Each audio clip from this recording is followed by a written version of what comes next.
Reflexiones sobre actualidad en Uruguay. Un programa TPC, la voz de los sin voz. Con la conducción de Isabel Silva.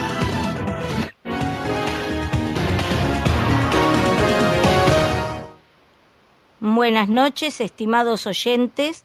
Les extiendo una cordial bienvenida a nuestro programa Reflexiones sobre actualidad en Uruguay.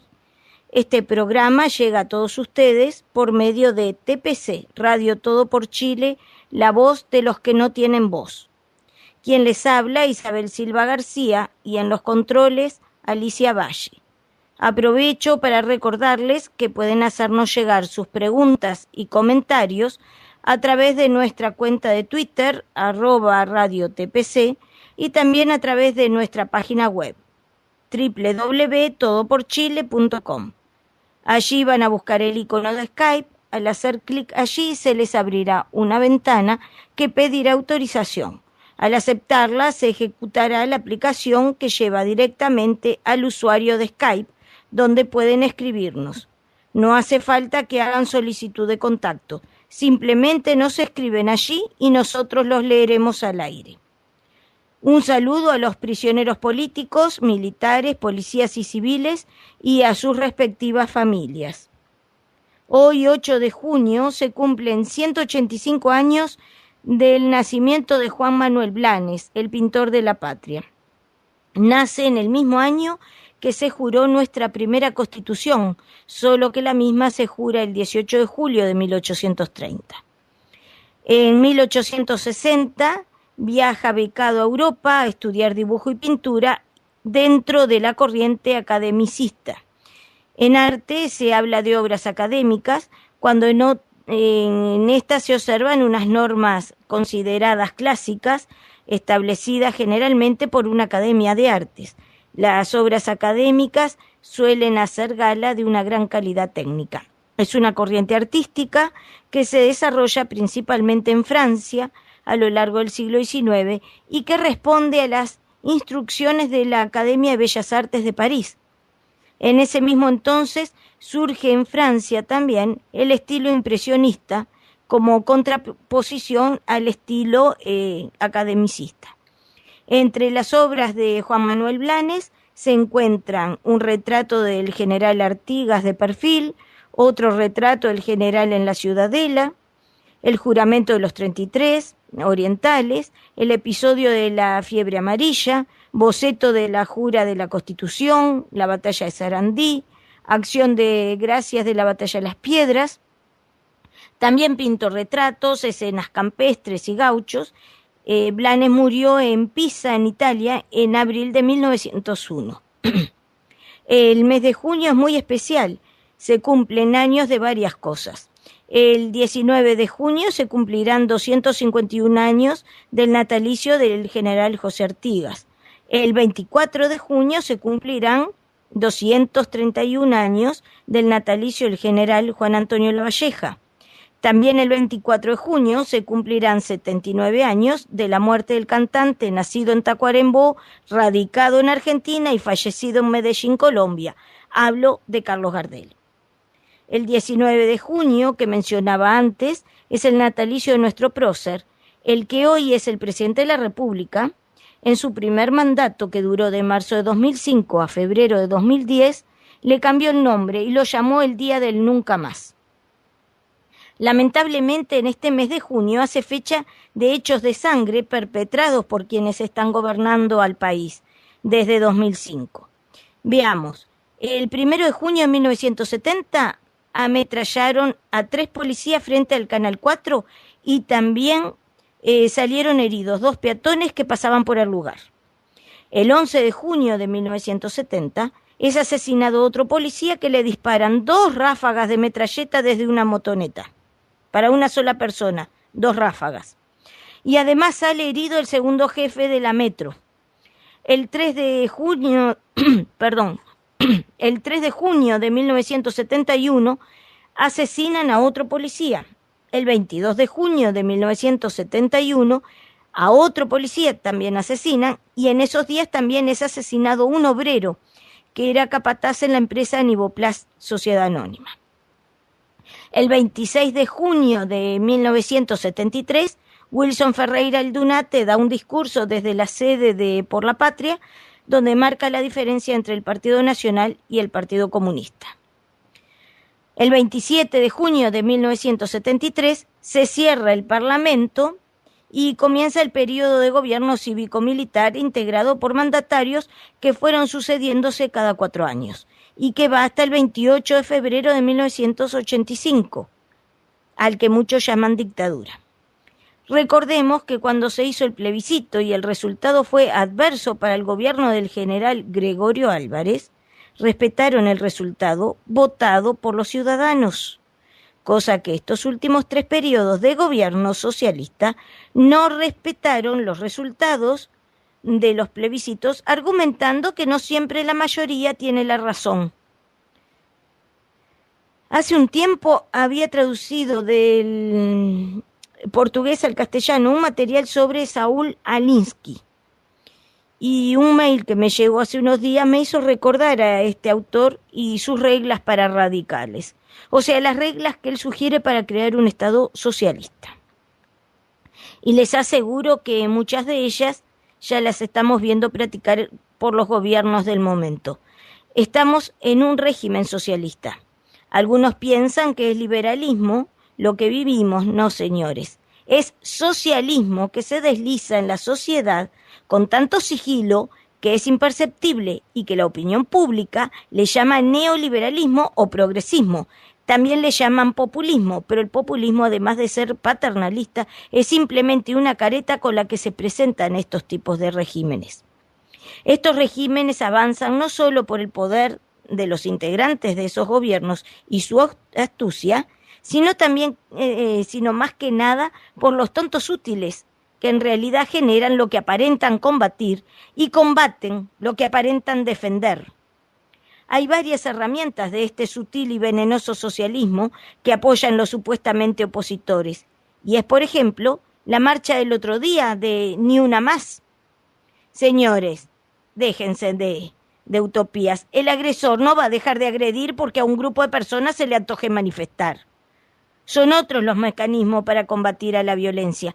Por ejemplo, utilizar los presupuestos que destinan a los nini, destinarlos a propuestas más coherentes y atender psicológicamente a esas personas que no pueden dejar de ser violentos, por ejemplo. Porque esas manifestaciones son para cansar a la gente, distraer y discriminar más profundamente. Cumplen 3 propósitos. 1 es el de bajar los verdaderos valores. 2, ser una cortina de humo que entretiene y cansa, pero no es eficaz. Y 3, hacerle el juego a los que están preparando las condiciones para que se dé la situación de un partido único sin otros partidos que le hagan oposición. Esa marcha fue realizada en varios países, no solo en Uruguay. Y, por ejemplo, la que se hizo en Argentina, de acuerdo con los carteles que mostraban, estaban demostrando que solo genera más y más violencia. Como he dicho en otras ocasiones, generan lo que aparentan combatir y combaten lo que aparentan defender. Todo esto está orquestado por el Foro de San Pablo, que mueve los hilos ideológicos y socializantes. El Che en 1961, en una reunión en el INRA, dijo prácticamente lo mismo que Lula acerca del Foro de San Pablo. Recuerden ustedes que no deben repetir afuera nada de lo que se ha discutido aquí. Tengan en cuenta que en estas reuniones hablamos de lo que vamos a hacer y no de lo que le diremos al pueblo que vamos a hacer. Ambas cosas rara vez son las mismas. Veamos por un momento los niveles de control según Saúl Alinsky, para que estén dadas las condiciones de un Estado socialista. El nivel número 1 es la salud. Controle la salud y usted controlará al pueblo. La salud se ha venido deteriorando. Primero la salud pública pasó a ser privada por medio del famoso FONASA. Luego la demora en las órdenes, la falta de ambulancias, el desfalco en ACE, la falta de medicamentos, la imposibilidad de atender correctamente una emergencia, los famosos errores de mala praxis, que ya sabemos cómo los tapan los médicos a sus errores. Todo eso muestra el total deterioro. El nivel número 2, pobreza. Incremente los niveles de pobreza tan alto como les sea posible. Los pobres son más fácil de controlar y no van a luchar si se les está proveyendo a ellos de lo justo para que vivan. O sea, los planes de equidad que mantienen sin trabajar y no dan dignidad, pero los mantienen quietitos. El nivel número 3, deuda. Incremente la deuda a niveles insostenibles. Así estás habilitando para incrementar los impuestos y esto producirá más pobreza. Bueno, hay otro detalle también en esto de la deuda. Por ejemplo, la famosa ley de bancarización, las tarjetas de crédito, las tarjetas de débito, impuestas ahora por la fuerza, más que por la aceptación voluntaria de la ciudadanía. Fidel fue instruido por Li Wenhan, un chino que le dio el impulso y le enseñó la táctica de dar 2 pasos adelante y 1 para atrás. ¿Qué hizo el Pepe durante todo el mandato? Y Tabaré. ¿Cuántas veces fue para adelante y para atrás en las campañas electorales y en su primer mandato? Incluso en este nuevo mandato con respecto a la campaña electoral. Y todo lo que dijo. No lo dijo porque no lo supiera en qué condiciones estaba la economía del país, cuando decía vamos bien. Por supuesto que él sabía bien lo que estaba diciendo. Luego que logró su propósito de llegar al sillón presidencial, entonces ahí sí se sintió libre para dar marcha atrás. Nada más que eso. Después, el nivel número 4, control de armas. Quite al pueblo la capacidad de defenderse de las agresiones que reciba del gobierno. De esa manera usted es capaz de crear un Estado policial. Voy a hacer una comparación con personajes marxistas de otras épocas y después vuelvo para la zona del Mercosur. Milo Bandilas, el comunista disidente y segundo del mariscal Tito, escribió en su libro: La inseguridad es constante en un Estado socialista. Lenin había dicho: el Estado es el arma de represión de una clase sobre otra. Bueno, y hay un documento que fue redactado el 20 de diciembre de 2011, que tiene mucho que ver con la zona de Sudamérica, aunque incluye a todos, pero está más destinado a la zona del Mercosur. Se llama Protocolo de Montevideo y es sobre el compromiso con la democracia en el Mercosur. La democracia que llaman ellos democracia, no la verdadera democracia, por supuesto, ¿no? Y es más, uno de los diputados de Brasil, llamado Onyx Lorenzoni, lo identifica como el Pacto de Varsovia para Latinoamérica, al protocolo de Montevideo. Y dicho protocolo dice lo siguiente: la República Argentina, la República Federativa del Brasil, la República del Paraguay, la República Oriental del Uruguay, Estados partes del Mercosur y el Estado Plurinacional de Bolivia, la República de Chile, la República de Colombia, la República del Ecuador, o sea, van nombrando a todos, ¿no? Acuerdan. Y en el IDA son varios artículos, son 12 artículos, en los que da las pautas de cómo manejarse y cómo apoyarse entre ellos. Bien al estilo de lo que sucedió con el Pacto de Varsovia, como bien dice el diputado brasilero. Y él hace hincapié en el artículo 6. El artículo 6 dice lo siguiente: en caso de ruptura o amenaza de ruptura del orden democrático en una parte del presente protocolo, los presidentes de las demás partes o en su defecto sus ministros de Relaciones Exteriores en sesión ampliada del Consejo del Mercado Común, recuerden que esto fue decretado el 20 de diciembre de 2011, o sea, durante el mandato de Mujica, que viene a ser el segundo mandato socialista, por más que él haya pertenecido al Movimiento de Liberación Nacional Tupamaro. Bueno, podrán establecer, entre otras, las medidas que se detallan a continuación. A. Suspender el derecho a participar en los distintos órganos de la estructura institucional del Mercosur. B. Cerrar de forma total o parcial las fronteras terrestres. Suspender o limitar el comercio, tráfico aéreo y marítimo, las comunicaciones y la provisión de energía, servicios y suministros. C.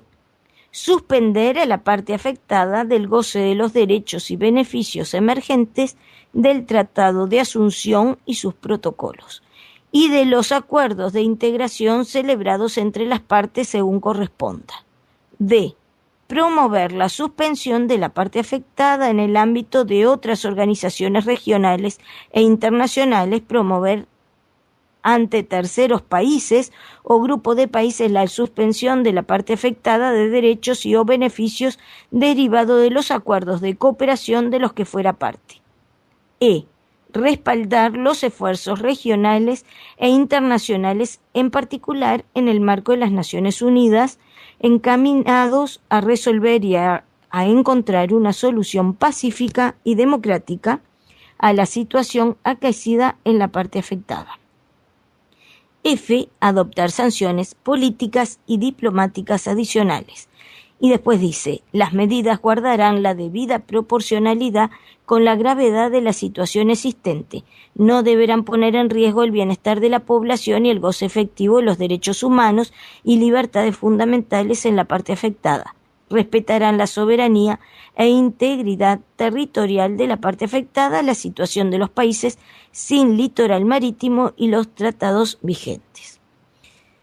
Está bien claro que lo que están haciendo es controlando de forma política, ideológica y social a la gente y no un acuerdo económico. Entonces, es una forma de que si hay un levantamiento en uno de los países, los otros le ponen la tapa, saltan todos a defenderlo. Vi una noticia por ahí hace unos días de que Dilma le regaló unas tanquetas de guerra al gobierno uruguayo. El regalito le salió unos cuantos miles de dólares. Pero eso es todo para pagar favores, seguramente, ¿no? Bueno, el nivel número 5, bienestar y alimentación. Toma el control de cada aspecto de la vida de los ciudadanos, alimentación, vivienda y los ingresos, o sea, meter la nariz en todos los aspectos de la vida privada. Como no alcanza con la gente que se dedica a eso en los barrios, un poquito más. El nivel número 6, educación y comunicaciones. Toma el control de lo que la gente lee, ve y escucha. Tomar el control de la educación y de lo que los niños aprenden en la escuela. Controle todos los medios de comunicaciones, radio, TV, prensa, revistas, espectáculos de todo orden, etc. La famosa ley de medios y el tan mencionado guardián. Las escuchas telefónicas, todo eso es parte del control mediático. Y Lenin decía que la música puede ser un medio para la rápida destrucción de la sociedad. Y eso lo vemos a diario. cómo usan la música para el deterioro de los valores, no solo con músicas insoportables, sino también de la forma que deterioraron el himno nacional, haciéndolo cantar a marcha camión, haciendo cantar otras canciones en lugar de la marcha Mi Bandera, cuando juran la bandera en los centros de estudio. La murga, otro tipo de música que es totalmente herramienta de adoctrinamiento marxista. El único propósito que tiene en este momento la murga es ese, ser una herramienta de adoctrinamiento marxista. Hace un par de días me llegó una carta de una señora que es mamá de un niño de 6º año escolar y en colegio privado. Y voy a leerla y vean lo que nos cuenta. Dice: buenas tardes, tengo un hijo de 12 años, él concurre a un colegio privado, el cual pago por seguridad, ya que la enseñanza pública fue destruida por el actual gobierno. En el libro de historia de 6º grado de Editorial Santillana se puede ver claramente una historia contada a medias, o alguna parte de la historia, sembrando el miedo a los niños sobre la época de la dictadura militar. Este libro de Editorial Santillana, llamado Estudiar y Construir Historia, de 6º año escolar, en la página 147 se ve claramente imágenes sobre arrestos sin causal ni proceso. Y allí cuenta que unos 3.700 detenidos nunca fueron procesados, pero estuvieron días y meses presos, cerca de 5.000 no fueron juzgados por jueces civiles, como obliga la ley, sino por jueces militares, discriminación de ciudadanos en función de la simpatía del gobierno. La Constitución proclama la igualdad de todos los ciudadanos ante la ley, pero durante la dictadura se dividió a la población en 3 categorías. La A no tenía problemas porque era afín al régimen o neutral. La B era sospechosa, podía ser un militante político o gremial. Se era sospechoso por pensar distinto al gobierno y con esto se corría el riesgo de perder el trabajo o de ir preso. La C era el enemigo, ya estaba preso o era clandestino. Eso lo dice el libro y lo transcribe esta señora. Después dice también imágenes sobre asesinatos, allanamientos, intervención, clausura y destituciones, tumbas, imágenes de los restos del maestro Julio Castro, memorial de los detenidos desaparecidos. Se habla de tortura, terror, desaparecidos, rehenes y Operación Cóndor.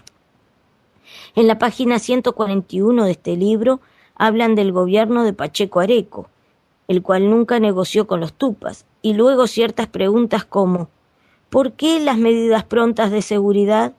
Investiga recuerdos de los abuelos. Mucha gente estuvo a favor del gobierno de Pacheco Areco. Te proponemos que hagas algunas preguntas a tus abuelos y que pidas su opinión del gobierno de Pacheco Areco. Está claro que un niño de 12 años no puede contestar esa pregunta. De esa manera, ya con la respuesta sacan las ideas políticas de la familia, lo cual es antiético. Les mandan buscar información sobre Simón Riquelme y sobre Macarena Gelman en las páginas 156 y 157. 1. ¿Quién es Simón Riquelme? 2. ¿Dónde y con quién transcurrieron sus primeros 25 años de vida? 3. ¿Cómo pudo comprobarse que es el hijo de Sara Méndez? Actividades complementarias. Averigua que otros niños como Simón fueron recuperados por sus familias. Busca información sobre casos como el de Macarena Gelman, en el que una hija busca a su madre. Otra cosa son los deberes y sus preguntas. La semana pasada mi hijo trajo de deber las siguientes preguntas. 1. ¿Qué es un sindicato? 2. En 1964 y 1966, unos trabajadores se agruparon. ¿Cómo se llama esa agrupación? 3. ¿Cómo surge el MLN?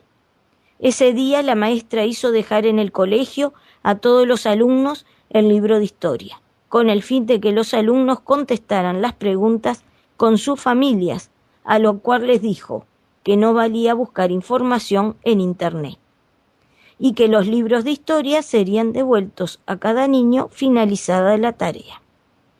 Yo ese día mandé a mi hijo sin hacer los deberes. De los 21 alumnos, solo 3 no llevaron el deber, contando a mi hijo, lo cual le dijeron a la maestra que no habían entendido las preguntas. Otra manera de infiltrarse.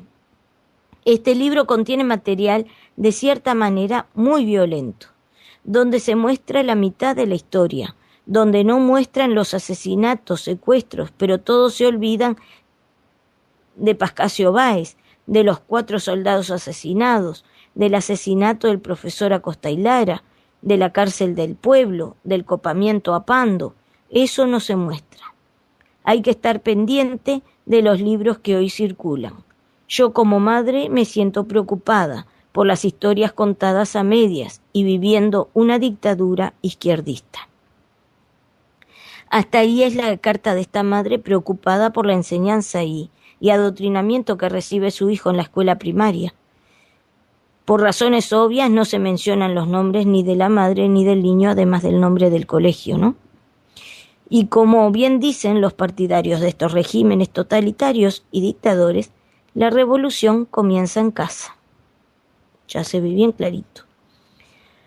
Recientemente el presidente de la República, el doctor Vázquez, sancionó un decreto que, según dice, es para crear un grupo de verdad y justicia. En la página web del informativo Tele 12 dice lo siguiente: investigará crímenes de lesa humanidad entre junio de 1968 y febrero de 1985 y estará integrado, entre otros, por Macarena Gelman y Felipe Michelini. Tabaré Vázquez sancionó el decreto con el que formalizó el Grupo Verdad y Justicia, que trabajará para investigar crímenes de lesa humanidad en 2 periodos de la historia nacional reciente.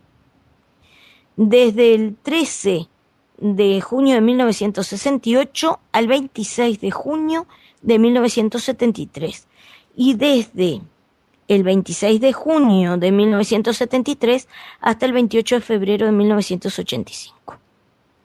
Las bases, de acuerdo con el decreto, serán las normas y estándares internacionales de verdad, justicia, memoria y garantías de no repetición.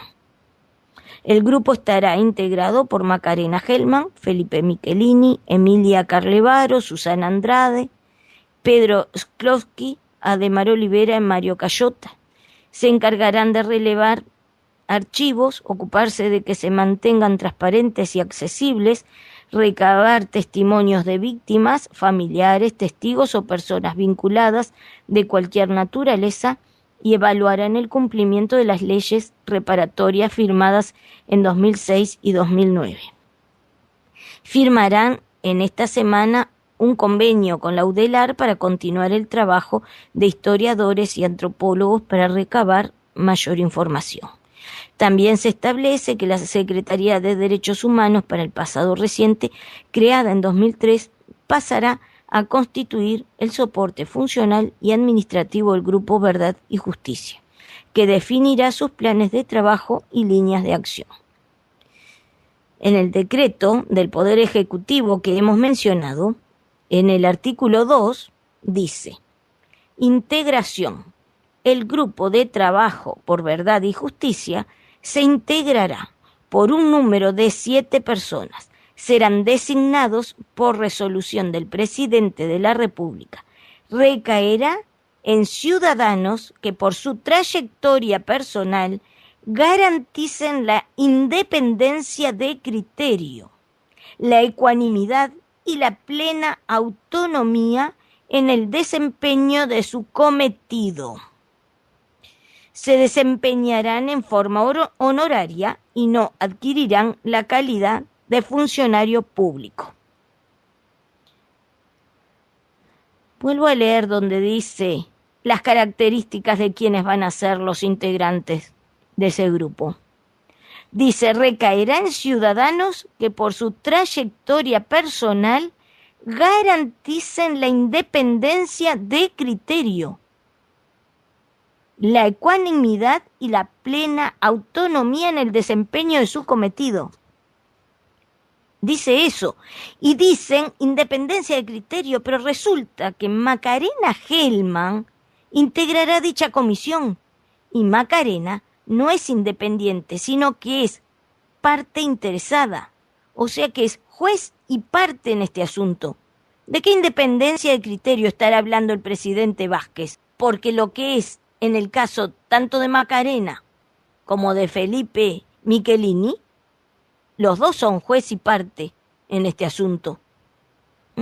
Hay que ver, capaz que le cambiaron también el significado a ser de condición independiente y ecuánime, a tener criterio independiente. Hay que ver. Con respecto a este tema, el expresidente de la República, el doctor Luis Alberto Lacalle, publicó un artículo en el semanario Patria, titulado La historia tuerta, y dijo lo siguiente con respecto al decreto del presidente Vázquez. No tenemos más información que la que surge de mirar desde afuera los acontecimientos, pero todo demuestra que dentro del gobierno del FA, o sea, del Frente Amplio, se libra una batalla muy fuerte entre distintas facciones. El presidente Vázquez parece estar amenazado por una tenaza que organizan por un lado el PCNT y por el otro el MPP, y que le privan de la necesaria flexibilidad política para conducir el país. Quizás está pagando la designación tempranera del gabinete que cayó mal a sus aliados. Quizás porque tanto el presidente como Astori deben pagar continuo peaje por las pocas medidas razonables que emergen del gobierno. Veremos más claramente en el tiempo presupuestal que se avecina. Entre tanto, el presidente ha agachado nuevamente la cabeza al aprobar el increíble decreto que incluye al periodo de 1968 a 1973 para la investigación de violaciones de los derechos humanos. Nuevamente se quiere violentar la verdad y acomodar la historia al relato de los extremismos. La historia con un solo ojo, la que solo condena para un lado, la que califica en buenos y malos a los muertos, con el agravante de que los propios responsables de los otros crímenes, de los secuestros, robos, torturas, violaciones, de las leyes de convivencia, son los que se anidan en el poder, los que hoy tienen el mando y el mango de la sartén. Parece haber quedado lejos aquel Vázquez que tuvo el coraje de presentar un proyecto de ley que compensaba a las víctimas de la subversión y que en el periodo anterior a Mujica los parlamentarios se negaron a votar en una muestra clara de una muy particular noción de justicia. Tampoco el presidente Mujica quiso reenviar ese mensaje, a pesar de que todo el Partido Nacional en el Senado así lo pidió.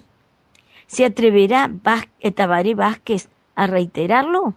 Por lo menos para mostrar una pizca de equidad. Entre tanto, la mentira se adueña de esta gestión de gobierno. Hasta ahí el artículo del expresidente doctor Luis Alberto Lacalle. Y estoy de acuerdo con él. ¿Realmente se acuerdan de justicia cuando las víctimas son ellos o cuando quieren mostrarse como víctimas? Se olvidan de la justicia cuando la víctima es otro. Y hablando de cómo han inculcado y van inculcando a los niños, a niños chicos, porque un niño de 12 años que concurre a 6º año de escuela no tiene la mente como para analizar y entender todo esto. Es claro que lo tiene que hacer con la familia. Y de acuerdo a los resultados de los deberes, así es como las maestras están al tanto de con qué familia están tratando, qué ideología y dónde apretarlos a los niños. En Cuba, a partir de 1959, o sea, bajo el régimen castrocomunista, los niños, los impresionables chicos, se nutrían con una dieta constante de propaganda comunista que recibían en forma de conferencias, películas, excursiones de fin de semana a campamentos, centro de recreo, Y sus líderes les inculcaban una ciega e incuestionable devoción por la nueva Cuba. Sí, la que vemos ahora, los resultados, ¿m? Los retratos de miseria que se ven siempre, y mucho odio por todo aquello que se relacionaba con el imperialismo era lo que le inculcaban, y siguen inculcando, y se sigue viendo cómo generan odio y resentimiento. Y como decía, a los niños se les enseñaba a espiar y delatar a sus maestros e incluso a sus padres, para que más tarde formaran parte de los comités de vigilancia que se organizaban en cada barrio. Bueno, en esa época necesitaban movilizarse más porque, claro, no tenían la tecnología que hay ahora, como el Guardián o como las redes sociales, que tenemos como si fueran chusmas de barrio, pero en redes sociales metiendo la nariz donde no les importa. Y Lenin había dicho, dame a los niños por 4 años y nunca más será quitado el comunismo. Eso es lo que están haciendo en el Uruguay también. Eso están aplicando. Y lo que están enseñando hoy en día en las escuelas y liceos es esto mismo, pero con un toque a la uruguaya.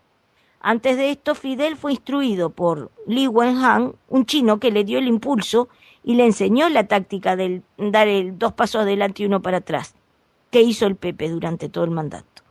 Y Tabaré. ¿Y cuántas veces fue para adelante y para atrás en las campañas electorales, en su primer mandato, incluso en este nuevo mandato con respecto a la campaña electoral y todo lo que dijo? Lo dijo porque no supiera en qué condiciones estaba la economía del país. Cuando decía vamos bien, por supuesto que él sabía bien lo que estaba diciendo. Luego que logró su propósito de llegar al sillón presidencial, ¡buah! Entonces ahí sí se sintió libre para dar marcha atrás. Nada más que eso. Cualquier similitud, señores oyentes, saquen ustedes mismos las conclusiones. 2 frases de Stalin rezan lo siguiente: las ideas son más poderosas que las armas. Nosotros no dejamos que nuestros enemigos tengan armas, porque dejaríamos que tuvieran ideas.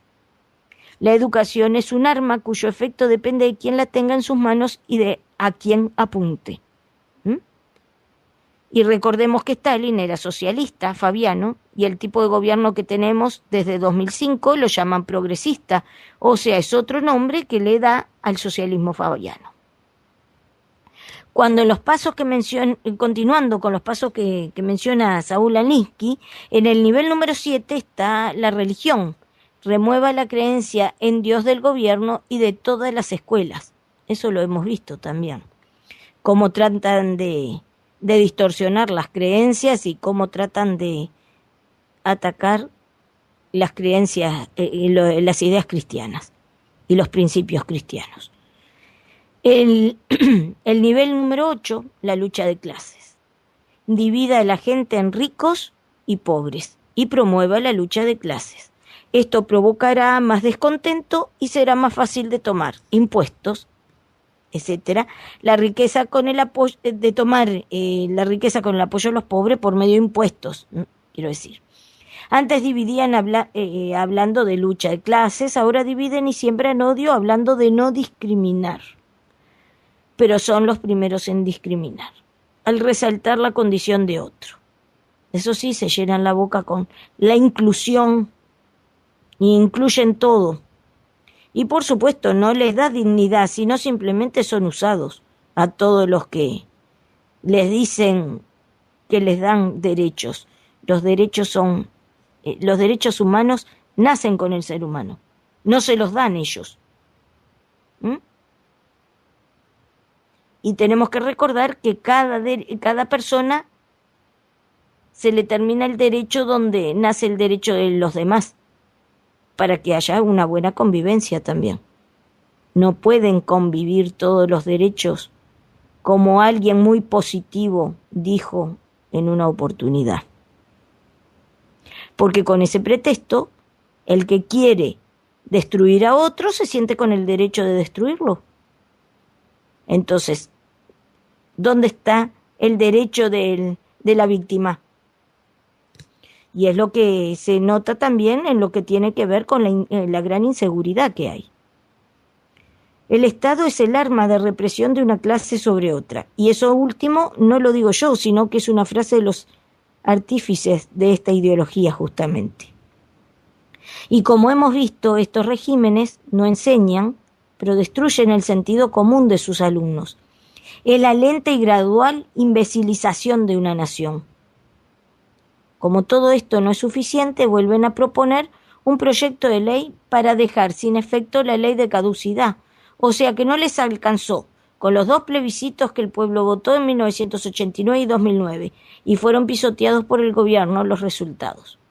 Votaron en el Parlamento una ley de anulación de la ley de caducidad en abril de 2011, cuando dieron el golpe de Estado técnico. Y esa ley de nulidad era inconstitucional. Pero siguen machacando sobre lo mismo y todo. Ustedes dirán, ¿qué tienen que ver todas las cosas que hablé? Sí, tienen que ver, tienen un hilo conductor. Y el hilo conductor es el de destruir a la sociedad, sea por donde sea. Ya sea machacando, metiendo el dedo en la llaga, ya sea por medio de remarcar y remarcar los supuestos derechos humanos, derechos para unos y no para otros, dividiendo a la sociedad hablando de no discriminar,